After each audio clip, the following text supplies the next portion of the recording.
Are we obligated to show mercy to wrongdoers? Allah. Quite simply, no, we're not obligated in the Sharia. We have the rulings of qisas. If someone was to murder a family member of an individual through going to the courts, they can get that person killed. You know, a life for a life, and that is a perfectly legitimate and valid choice that the person can make.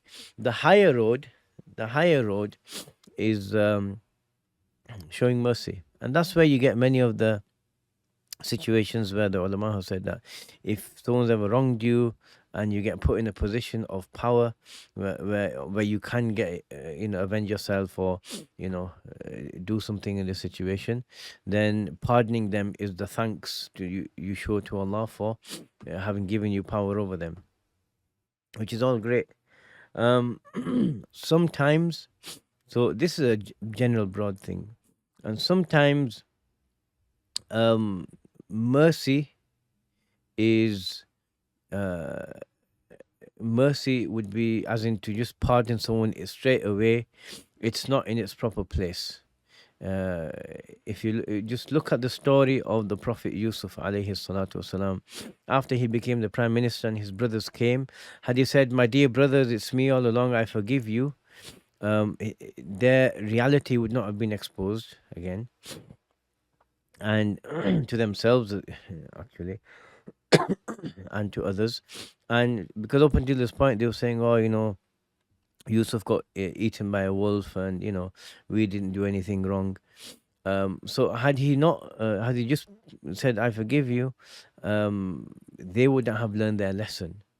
So sometimes, in some situations, mercy is great after the person learns what I've been doing is wrong. And so, I mean, clearly, I'm talking everything, within the scope of the law and the Sharia, right? You don't get your golf clubs out and teach them that. But, there are ways. So sometimes people are not ready for that mercy. And so this is why we see Allah subhanahu wa ta'ala sends some people difficulties. And it's the difficulty that's supposed to shake them out of it. So with the brothers, they got to a point where they were stuck in a financial situation. Remember, there's a drought going on. They needed food. They needed their brother back because their father's upset with them now. And so they got to a point where they really felt broken. And then Allah willed that the matter will be resolved for them. And they really did change after that. And so that's the important thing to consider here. So on a personal level, are we, do we have to forgive? No.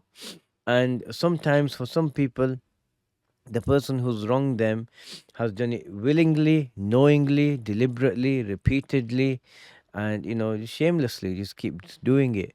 For such a person who knows that they're doing what they're doing is wrong and they're not bothered about it, or if they just go back to it the day after, if you forgive them, then you're not technically safe from that person, right?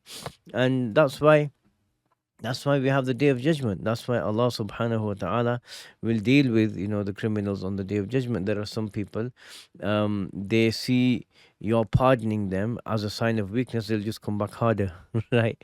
So, um, with people like that, what you work towards is salamatu sadr, having uh, having a heart free of hate, not hatred. You can hate someone justifiably for the sake of Allah. Someone who's wronging people, you can hate them justifiably. That's fine, but not being vindictive towards them. Like not making your life. He's done this to me. I'm gonna spend every breathing, every waking moment I have, every breath in my body to make his life hell. No, right? In those situations, you do your best to sever ties. If this person is harmful to you, keep them out of your life as best you can, restraining order, whatever it takes, and then and then you ask Allah, "Oh Allah, I leave him to you, and just let me not feel constantly wounded." And there's a degree of closure that is required, and Allah, and a wrongdoer, if he doesn't apologize or um admit his wrongs, then it's hard for the person to who's been wronged to get closure, unless they assign it to Allah and saying, "Oh Allah, I've been harmed, but I leave this to you. You deal with it on the day of judgment." And and that's the best a person can get to, if the enemy or the person who's after them just won't ever stop, relentless. So you just get to a point where internally you're not actively thinking, I'm going to use every means to get them back. Defense is one thing, but not to cross any limits yourself, and you do your best to leave it to Allah, and Allah knows best. لا إله إلا الله محمد رسول الله